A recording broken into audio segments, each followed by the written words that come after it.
Ayan, introduction muna tayo. Ito yung video na introduction para sa ating YouTube channel. Para sa mga gustong matuto ng chicharon. So, keep on follow and subscribe para sa mga susunod nating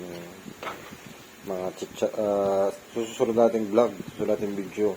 Step by step tuturo ko sa inyo ito.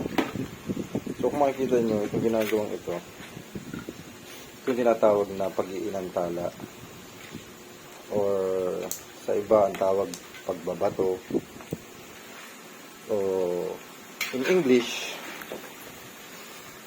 chicharon, pagkagawa ng ready to fry chicharon. Ito yan, so once na matapos to, ganito yung magiging itsura nyo. Ayan. So inire-rest yan for a minimum of about 24 hours bago maging isang ganap na chicharon siya. So, itong ginagawa natin is yung tinatawag na chicharon bagnet o chicharong may laman. Maraming klase ng chicharon. May chicharon na yung usually nakikita nyo sa mga tindahan, yung pag kinagat mo, hangin, may yung tatag na chicharong bula, may chicharong belly, maraming klase ng chicharon. So, sa video ko, lahat yan na ituturo ko sa inyo kung paano. So, itong pag-iinantala sa chicharon, this is the hardest way. Kasi yung pag-chicharon na yung final steps nito, madali na yun. Pinapop up na lang yun sa turo ko din yun. So, sinasabi ko dito is, ito yung pinakamahirap na gawin. Maraming channel, maraming videos na nagtuturo, pero hindi naman sa ang iba dun, hindi naman totoo. May nagsasabi na madaling paraan ng pagluluto ng chicharon. No, there is no easy way of making chicharon bagnet. Or kahit anong chicharon, kahit anong klaseng chicharon, kahit anong chicharon na lang.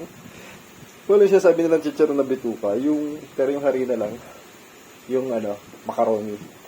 Hindi rin ganun kadali yung walang madaling meron, kasi sabi nila madali, kung makikita yung mga videos nila, mga 1 kilo, niluluto nila pang consume, pang sarili. Oo, madali kasi magluluto 1 kilo lang. Pero ito, kung magluluto ka na lang about 100 kilos, tons of kilos, hindi aari yun. Hindi pwede yung sinasabi nila easiest way. There is no easiest way. Kung gusto mong maging negosyo, magnegosyo. Makikita nyo, minimum of 2 hours ang pagluluto bago mo ma-achieve yung inantala na sinasabi nila o itong pabato na tinatawag nila. Mahirap gawin ito, pero kung nandun yung passion mo, at syempre lahat tayo gustong kumita, pag-aaralan mo. Ako, nung magsimula ko way back 2019, nung nagsisimula ako nag-aaral doon, nanood din ako sa YouTube. Pero, it takes 6 months bago ko natutunan itong paglulutong ito. Tagal ng 6 months. And almost 100 kilos of of meat na ginagamit dito ang nasayang ko. Maraming klaseng baboy na ginagamit ito. Nakala ko okay lang yung local pork, yung baboy sa atin, okay lang basta balat, nabili ako sa palengke, lintik. hindi pala ganun kadali. Nanood ako, sasabihin doon sa YouTube, madaling paraan. Iba, nilalaga, may binibilad, ang dami sinasabi kung ano. Pero maniwala kayo sa akin, hindi ganun kadali ang pagluluto nito. It takes months or years bago mo master. Maraming pagkakamali kung dapat matutunan dito. Yung pagkakamali, Yun yung pinaka-learning mo. Ang susunod, alam mo na ang gagawin mo. Kung makita nyo, ito, hindi lang basta isasalang mo sa isang apoy, kaya mo na, may control ng apoy, may appearance na kailangan mong ma-achieve, may appearance na kailangan mong lakasan yung apoy, may appearance na pangit, kailangan mong hinaan muna yung apoy. Sa pagluluto nito, hindi ko kayang ituro. Mahirap ituro kung wala kang passion sa pagluluto. Dahil ang pagluluto, kasama dyan ang vision, o kung paano mo nakikita yung niluluto mo. Kasama dyan ang, what do you call this, smell. Kung ano na yung aamoy mo. Kasi dyan minsan, naamoy mo sunog, naamoy mo na mabango, ayan, dyan nalalaman mo din. Hearing, siyempre, kailangan sabi hearing, hindi mo nakikinig, napuputukan na, sablay yun, nasabog-sabog na yung chicharon mo. Basta, yung passion mo dito is doon yung pakiramdam mo sa niluluto mo. Kasi sabi nila na sa mga video, nakakainis, kasi, bakit nakakainis? Dahil sa mga video na yun, marami akong nasayang. Pero, tinetake ko na lamang na pinakabayad ko, yung mga nasaya ko, yung mga losses ko, bayad ko sa sa pag-aaral dito. Kasi huwag kayo masyadong magbabase sa mga napapanood nyo. Kaya lang, madali lang gawin, hindi, walang madaling pagluluto. Kahit nga simpleng paglalaga ng itlog, kala nyo madali. Pag kumulo, okay na. Hindi, may tama rin yun na kailangan mo makita.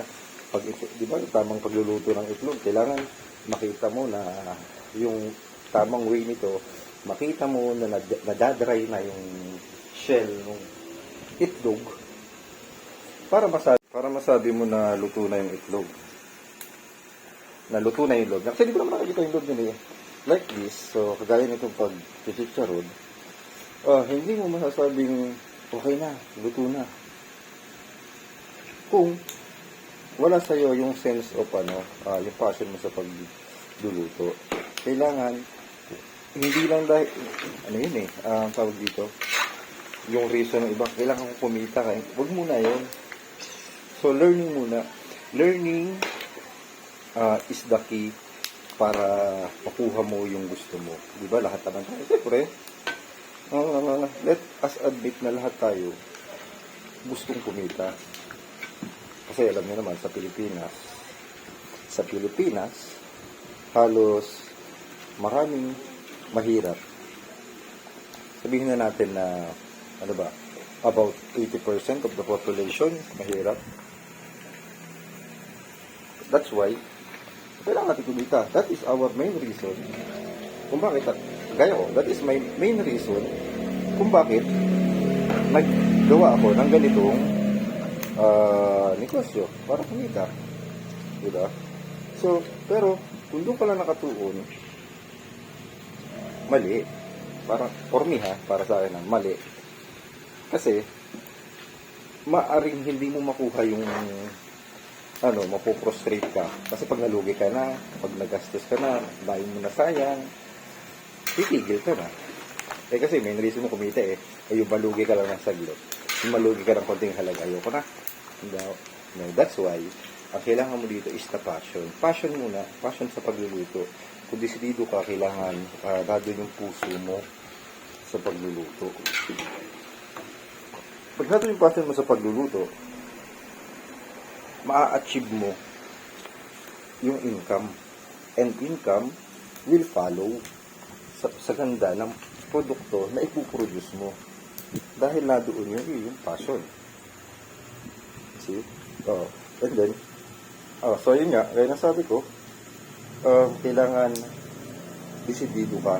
Una, matutunan yung gusto mong gawing produkto. Huwag ka muna isipin nakikita ka at mamaster mo. Yun. Once na mamaster mo yan, income will follow. Na ipagmamalaki mo rin sa sarili mo, na proud ka na, Pinagsikapan ko ito. There is no easiest way, lalo na sa ating mga may hirap, na kumita. That's why, kailangan paghirapan mo. Gaya nito. Hindi ganun ito kadali. Kaya sasabi ko. Kaya nakakainis na. Sabi ko nga, nakakainis yung mga nagsasabi sa YouTube, nagagawa na ito. Ito yung madaling paraan para makapaggawa ng chicharon. Hindi ako naniniwala doon. Wala pong madaling paraan ng pagluluto ng chicharon. Okay? So, stay on, mag-follow kayo, mag-subscribe kayo kung gusto nyong matuto. Hindi kayo matuto, sabi ko sa iyo, hindi ko kayo matuturuan. Nasa inyo pa rin. Pero, this will be an inspirational sa inyo. And step by step, wala akong sabihin, hindi totoo dito. Tuturo ko sa inyo lahat. So, keep on follow and subscribe sa channel ko. Siguro, day by day or kahit every 2 days. Ayan. Malikot lang yung camera ko, medyo pasmado na, super init. Tapos, siyempre, kailangan ko maligo after this. So, day by day nga. Not day by day, kahit every 2 days mag-upload ako. Mag-subscribe kayo kung gusto nyo matuto nito. Hint lang, sa chicharon, maganda kitaan. Kasi, hindi lang doble. Minsan umaabot ng trick niya, kita mo rito. Bukod dito sa chicharon, alam niyo ba yung mantika na yan? Yan. Binebenta ko rin yan. Pinagkakakitaan din yan. So, maraming pagkakakitaan. At malaki ang kita rin sa chicharon pag natutunan ninyo. Kukuha lang kayo sa akin ng idea, pero still, nasa inyo pa rin yung, nasa sarili nyo pa rin yung passion o yung dedication and yung guts na matutunan mo yung isang you will discover it by your own basta yun madi-discover nyo to in your own self, sarili mo. Pag tinuloy-tuloy mo, huwag ka lang susuko. Sabi ko nga, it takes 6 months or I think 7 months, 8 months bago ko to na master. Maraming sablay, maraming pero kung dun sa yun, tawag dito, titigil ka na agad pag nagkamali ka, pag naluwi ka. Hindi mo makukuha yung gusto mong makuha, ma-achieve. So, hanggang dito na lamang muna yung video ko. Kaya nga ito, nag-a-adjust tayo ng apoy, may tamang apoy. Yan, tuturo ko yan. So, kukunan nyo na lang ako ng tips mga tips na masabi ko. Tapos kayo na lang ang di-discover sa inyong sarili kung gusto nyong gawin ito. Sa inyo na lamang yun, wala na sa akin. Okay? Sige, hanggang dito na lamang muna. Siguro bukas sa tayo. Ang gawin kong video bukas is about cutting and marination. Okay? Stay or subscribe lang kayo sa channel at marami kang natutunan. Yun lang. Time check. Oras na. Time check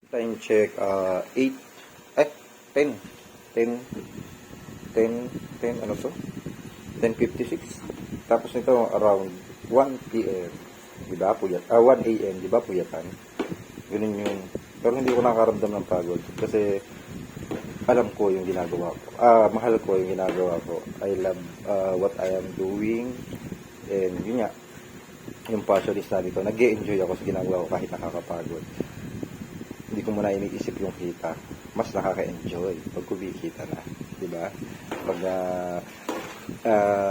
andun na yun, sumusunod na yung kita sa iyo. Pero sa ngayon, kahit ganun pagod, nagsimula ako dito kanina around 7 p.m.